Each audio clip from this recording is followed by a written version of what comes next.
Well, hello everyone, and welcome to our latest webcast that we're bringing you from Travel Weekly as part of our Roadmap to Recovery series. And I'm absolutely delighted to be joined today by Harry Sommer, who is the President and Chief Executive of Norwegian Cruise Line. So welcome, Harry. How are you? Oh, good morning, Lucy. It's always great to see you. Thank you for talking to me today. But let's just take stock a little. Perhaps you can just reflect a little bit on the last 20 months or so. It's been real upheaval for the whole travel industry, cruise notwithstanding, but cruisers responded well, I think, in this period. Tell us what your reflections are. It was, Lucy, of course, a difficult 20 months, as you point out. I don't think anyone saw what was going to happen last March in advance. But I'll tell you, at the NCL brand, we really have been purposeful to continue doing everything we can to continue to innovate, to bring great and safe products to our guests. So, in the beginning, the first few months was all about getting, our crew home. But we immediately turned in the early part of the summer to how can we make cruising safe? We set up a healthy sail panel with our friends over at Royal Caribbean, came up with 70 recommendations. We love them all. Then vaccines became available in the late part of the year. We layered that on top of it, requiring a mandate that everyone becomes fully vaccinated. And we now have been operating, dozens of cruises since we restarted in July under very, very safe environments. But at the same time, this isn't only about safety, although safety is important. It's also about delivering an excellent product. So, we've gone all in on new entertainment concepts, new menu concepts, new dining concepts, everything with the eye to making the guest experience as great as possible. Because let's face it, a safe vacation is nice, but a safe, great vacation is even better. And we're committed at NCL to delivering a safe, great vacation. Okay, well, look, I really want to talk about all the future stuff and what you've been working on in this period. But just before we move on, you mentioned there that you joined up with Royal Caribbean on that Healthy Sail panel. How has the industry, the cruise industry, come together to really then sort of get through the crisis? I think perhaps some of the best work we did was working with the CDC. And I don't think it's any secret that through maybe the early part of this year, our relationship with the CDC wasn't as good as it could be. In all fairness, they had other things to worry about. And I'm talking about the U.S. Center for Disease Control here, although obviously there's CDC organizations in lots of countries that we operate in. But the U.S. one was sort of a critical one because that's where most of us are based and have a large majority of our cruises, certainly in the winter. And really that relationship has really done a 180-degree change since they started talking to us back in April. Once we stepped up, willing to have voluntary vaccine mandates, and different cruise lines approach this different. We think we have the most broad-based one, but all the cruise lines have agreed to some version of a vaccine mandate for their guests. And before you go on then, Harry, tell us what yours is specifically. Tell us, you say yours is the most. So at NCL, yes, thank you. Sorry, Lucy, I didn't mean to interrupt. At NCL, we have a very simple mandate: no jab, no cruise. Right? So get vaccinated, join us. Don't get vaccinated, stay home. And I think, when we look at the overall scheme of things, when we surveyed our past passengers, 93% of them have already been fully vaccinated. So for us, this is a no-brainer. Yes, I feel bad for the 7% that can come, especially those that have either medical conditions or religious reasons, or children, right, under 12 still can't be vaccinated, but it's going to be changing soon. They can't join us, but we have to err in the middle of a pandemic. We have to err on the side of safety, and we did. And the results have proved it out. We have not had a single outbreak of COVID, not one single outbreak of COVID among our passengers on any of our ships since we started operation in July. And that's the message. Now, we're not trying to get a lot of guests on our ships right now. Right now, we're happy just to be back in the water. As of Sunday, when the Bliss came back in, we have half of our fleet in the water, which is great because like 3 months ago, there was 0% of our ships in the fleet. So in a 3-month period to get to half, we think is a huge milestone that we're happy, but doing it in a safe way for our guests. I've told people in the past that I wouldn't send guests on a cruise, that I wouldn't be prepared to take myself and my family on. And I can tell you the very first cruise we operated on the Jade out of Athens, I was there with my wife. The very first cruise we operated out of the US on the Bliss, I was there with my wife and my 3 kids. So we're all fully vaccinated, of course. I've already gotten my third shot because I'm have you really? I'm an overachiever. Well, here in the United States, pretty much anyone that works with people is eligible to get a third shot. So we've encouraged people, although not required. But I feel good about it. I'm super immunized.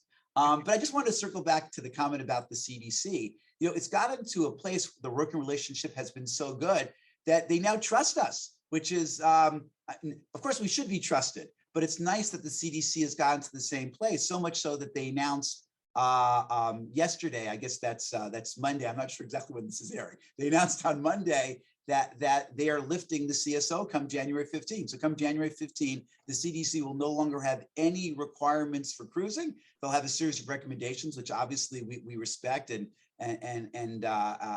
look to see as they change and evolve over time. But there will be no requirements for the CDC. We can go back 100% to cruising the way we were before because we have done such a good job in partnership and such a good job with our safety standards. Yeah. All right. Now you mentioned there that you've got, Bliss, you said she's just come back into service. That's your 7th ship in the fleet that's sailing again since July, which is fantastic. Well done.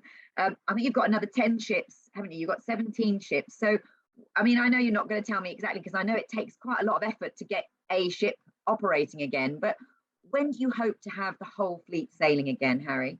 Oh, no, Lucy, I'm happy to share because this is public knowledge. So as you mentioned, 7 ships, but we started with the larger ships. So half of our beds, half of our fleet from a bed perspective is in the water as of Sunday when the Bliss went back in. The other 10 ships, we're going to stand up a couple of ships a month. And the last 2 ships are the ships based in Asia and Australia. The Australia ship, the Spirit, is going to start up March 27.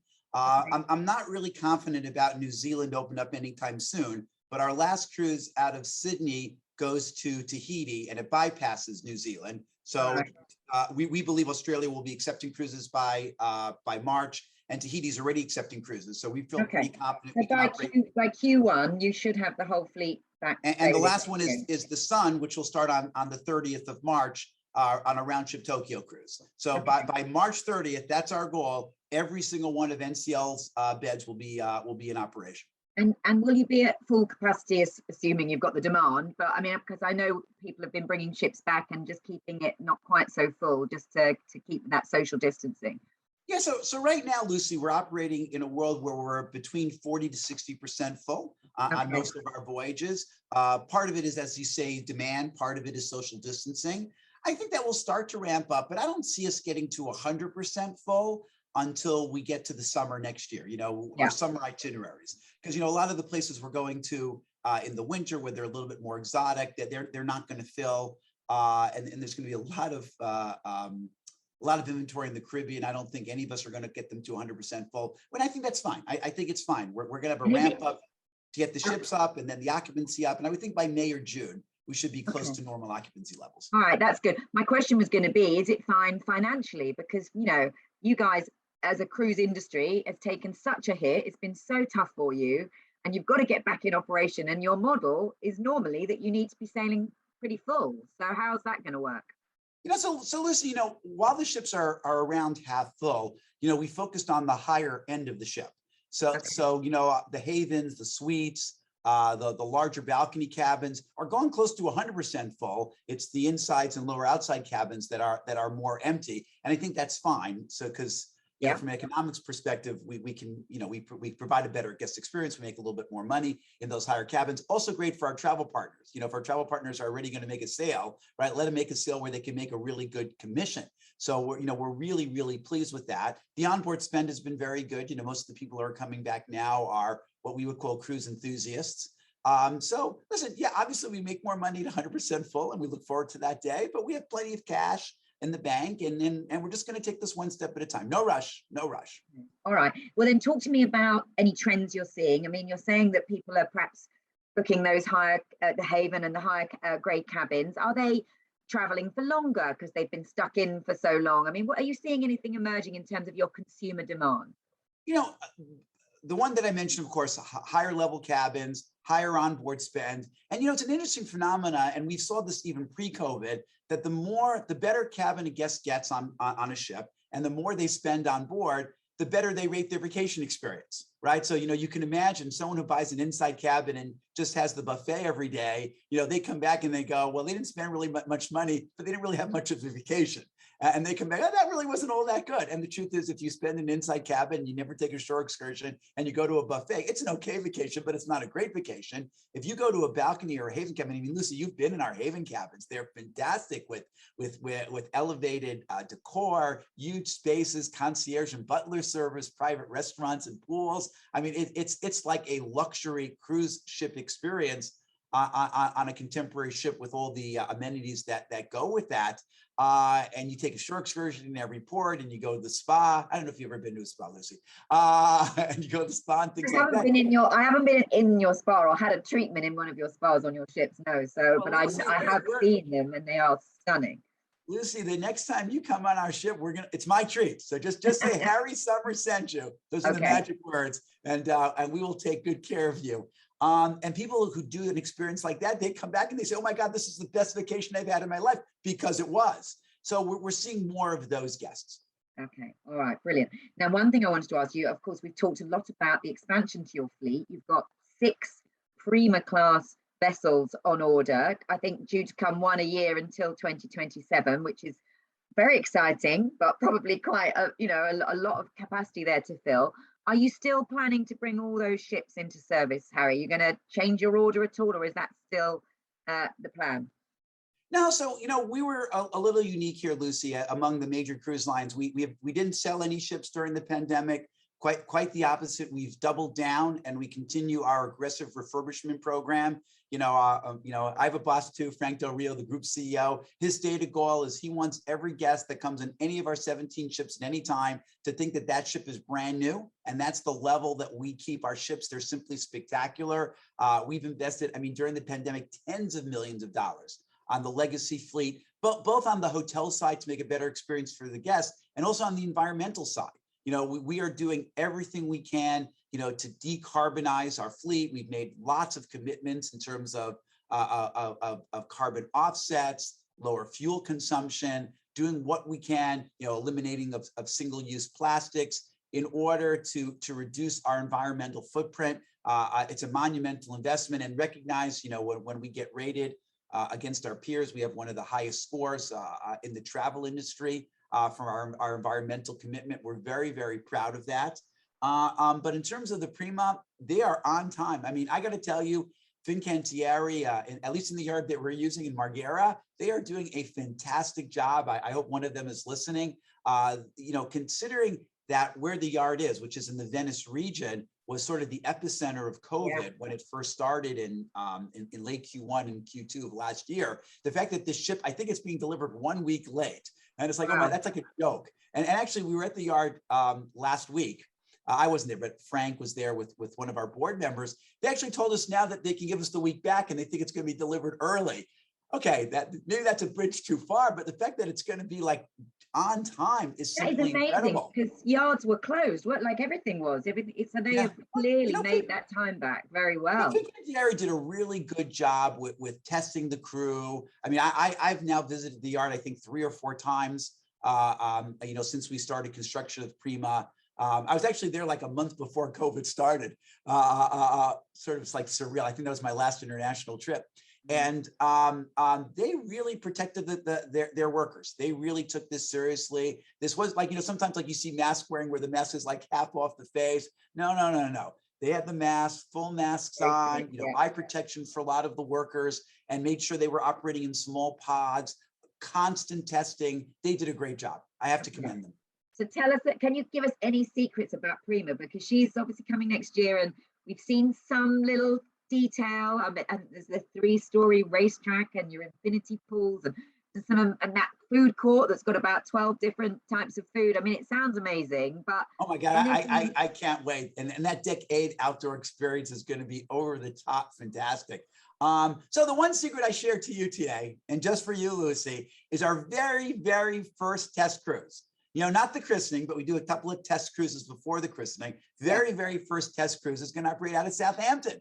So we love our UK trade, our UK guests. The whole UK community, we love you, Lucy. So you have to be there, Lucy. I will I'm be saving there. a Haven cabin just for you. Oh, Bring someone with you if you you've like, or got come this by on yourself. record Tell now, me what you Harry. like. This is on camera now. So Oh we've got yeah, you don't have to put me on camera. I'm a man of my word, Lucy. So August 12th, we're going to operate a 2-night cruise out of Southampton. And we would love as many people as we possibly can. I think we'll have like 2,000, 2,200 people on board. You know, first cruise, we're not going to. Will you have you'll have paying passengers on board, but you'll also no paying passengers. Trade. This Just event is for trade and media, Oh, 100% for trade brilliant. and media partners. So hopefully a lot of people in your room today will be able to join us. Go ask Eamon. Yeah, we'll get onto Eamon definitely, or maybe we'll run some fab competition or something. So we've got lots to plan for that. It really is exciting.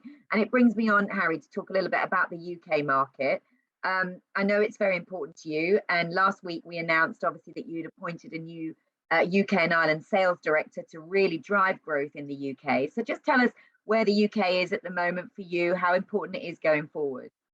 So, you know, Eamon, I want to start out by saying Eamon has done a fantastic job for us. You know, Eamon had been our head of UK, Ireland, and MEA for a few years now. I don't remember exactly when he started, but it's been I think 3 years or so. Yeah. Well before COVID. Has done a great job. You know, the UK market has been the most resilient of our international markets, often outperforming on a growth basis even our US market, which was really a testament to him and the entire team. I know Eamon doesn't do it single-handedly, but he has a great team and he has a great management style. So much so that about a month or so ago, we promoted Eamon to look over all of our international markets. So now he doesn't just look over the UK, Europe, and the Middle East and Africa. He also looks over Asia, South America, the Latin market, the Brazil market, Australia. So really the entire world other than the United States and Canada. Yeah. And has a great team underneath him. You might recall it's a job that I had a few years back. I know, of course I do. That's partial to me and really a testament to the great job he's done. So it made sense that we would then backfill his prior job. Now I don't know the new guy yet. I'm going to meet him for the first time in December, but I've heard wonderful things about him, and we are committed. The UK is our #1 international market. We're committed. You know, we're bringing, as I mentioned before, Prima. Very first place she goes to is going to be the UK market. We're just finished up a new terminal. We're finishing up a new terminal in Southampton. That we co-developed. So just another commitment to the market. We are thrilled that the travel restrictions finally clarified yesterday. That Brits can come to the United States. We have lots of Caribbean cruises this summer that out of New York, Miami, Port Canaveral, Tampa, LA. That we love our British friends to come join us. And it seems like pretty much as long as you're vaccinated, you can get in there and test. You test once, you vaccinate, you test once, you can come here. And not a PCR test like the cheaper test. And you can come here. It's going to be a great season. We are really optimistic about the market. And are you thinking that obviously normally the cruise industry puts a lot of store on the wave period in January, February. Do you think it will get back to some degree of normality in terms of that sort of really strong booking period this one coming? You know, I would guess that we'll be at about 80% of normal by January. Okay. So that, and of course, 80% would probably make it the best month we've had in the pandemic. So I think if you compare January 22 to January of 20, right, that would have been the last normal January. Yeah. The 80%. That would be my guess, and I would hope that by the time we get to March, we'll be closer to 100%. Okay. Of course, it's tough. COVID ebbs and flows. Seems to be getting a little better here in the U.S. We've now come down on with the booster shots that pretty much anyone that wants it can get it. As I think I mentioned to you before earlier, I've got my third booster shot because I work with lots of people, so I'm eligible. I think as that picks up in other parts of the world, I think we'll hopefully get COVID crushed. Of course, in the US, the FDA is meeting today to approve the Pfizer shot. Well, we hope to approve the Pfizer shot for 5 to 11-year-olds, which I think is the last big pool that, because let's face it, the 2-year-old babies aren't spreading COVID, right? You get the 5 or 11-year-olds. But that's important for you as a brand, though, because you do get a lot of families on board. That's exactly right. So we're very much looking forward, and assuming they can start getting shots next week, which is what people believe, by Christmas time, we can already be having 5 to 11-year-olds on our ships, which will be fantastic. Okay. All right. Let's take you right back to the start of this chat. And I know I don't want to take up too much of your time, but you talked about how you'd use this downtime to really improve the product, not just to get it safe, because that's obviously a given. You had to do that, but you've been really working to improve the product. So tell us what you've been doing. Is that in terms of the service you're giving to your trade partners? Is it in terms of onboard product and entertainment and food? What kind of things have you been, or technology maybe, and all the stuff around sustainability? I mean, there's so many things I guess you've been working on. So really, Lucy, it's all of the above. It's all of the above. And I'll try to call out a few examples, because I think I could spend an hour talking about this if you allowed me. I think on the guest service side, you know, we've completely revamped the restaurants and about half of our specialty restaurants. So I thought we had a great food product already. I think the best in the industry. You know, we have this heritage from Oceania and Region, our sister brands. Which Frank has really trickled down to us as well. So we have new menus in Haven, new restaurant menus in Bistro. We've been designing new menus for some of the new dining on Prima. You know, one of the burdens of my job is I get to taste all the food before it goes, and it's really spectacular. I mean, our food in our specialty restaurants rivals a fine restaurant on land now. I mean, and I say that without any hesitation. You know, you talk about the ESG side, and I think I mentioned some of the things before, you know, decarbonization, scrubbers, reduced fuel consumption. And Harry, just let me ask you on that. Are you doing that because cruise lines across the board have a responsibility, as we all do, to look after the planet? Or is it actually now starting to become part of the consumer's consideration when they're choosing who to sail with or who to take a holiday with? You know, Lucy, I think it starts with, I'm a human being. And I have 3 children, and I think as a human being with a position of some authority, that I have a responsibility to do what's right, and it starts there. Now, all the other things are great. I mean, the fact that you know, this is becoming bigger in the environment, and that people are flocking to companies that do the right thing, obviously is a help. But it really starts with a personal commitment, and it's not just by me, by the entire senior management team. That we can have some impact. Let's face it, there's no individual company that can change the tide of the climate issues that we're having. But if every single one of them does their fair share, it can make a meaningful difference. You know, on a personal level, I drive an electric car. You know, I do my best to you know, reuse, recycle. You know, all those reduce, reuse, recycle. Those are the 3 words we have here in the U.S. To reduce our footprint. I do the best that I can, and as a company, we follow the same principles. Okay. All right. So let's just finish up then with just asking you, as a sort of head of one of the cruise lines, to say what's next for the industry. And I know previously, before the pandemic, everyone was getting excited about private islands and that kind of thing. Is that sort of now taking a backseat, or are we sort of full steam ahead back to the sort of plans that were pre-pandemic? You know, I think we are rapidly getting to full steam ahead. So, you know, we talk about, you know, new ships, making our new ships bigger and bolder, and with new and innovative venues on board the ship. You know, on our Prima, we talked about the outdoor space, you know, our new innovative theater that converts into a nightclub. Yeah, I mean, there's going to be so many fantastic different food choices on board. I mean, the dry slide down the side of the ship where you have, you know, I think you get to 3G, which is more G-force than a Formula One race car. Okay, not for you and I, Lucy, but for the younger people. Oh no, we should give that a go, Harry. We have to. Okay, so when you're on the cruise in Southampton, the 2 of us will have a race. They're 2 slides side by side, and the 2 of us will race down them, and I will let you win. Okay. But also, you know, sustainable port development. So not just about port development, but to sustainable port development. You know, during the pandemic, we developed, you know, 2 port projects up in Alaska. Obviously, it's a key place that we want to be environmentally friendly, and we did something that's sustainable in partnership with the local community. So we actually partnered with the native Alaska population in Hoonah to develop Icy Strait Point. We took an old cannery in Ketchikan to develop a property at Ward Cove. So we are really doing our part to not just the old model where you go into port and you put a pier in front of a bunch of jewelry shops, but to do something that's genuine, sustainable, in partnership with the local community. And I think those 2 projects in Alaska are the best examples we have. And you think we'll see more of that? more of I that. think so too. I think so too. And the ships are going to keep coming. I mean, there's. And what about the private island thing, Harry? Because you've got, obviously, you like all cruise lines, they were developing those because I guess it gives you more ownership of your destination. You can obviously offer an NCL product and service when people get there, which I guess people like.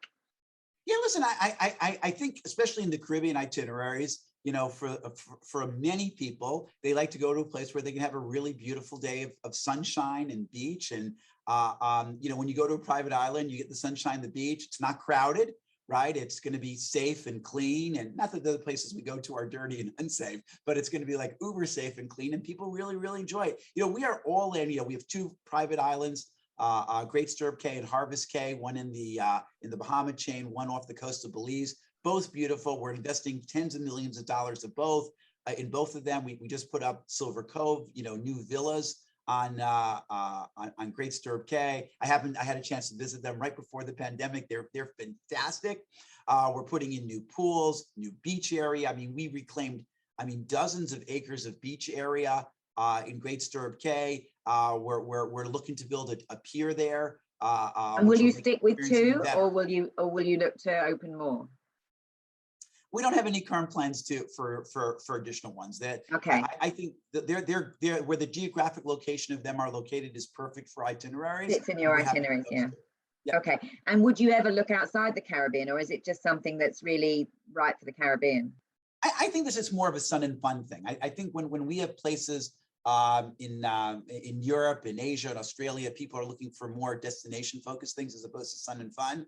But I tell you, you know, some of the work that we're doing in Alaska, while it's not necessarily a private island, it is unique development to us. Yeah. What we've done in Hoonah for Icy Strait Point and in Ward Cove for Ketchikan, to do some development there, so that we have new areas of the state that we can show our guests. Okay. All right. Sounds amazing. Harry, we could keep talking for ages. I do just want to ask you one thing though. You took over this job as CEO just as we got into a pandemic. I mean, how has it been leading through such a challenging time?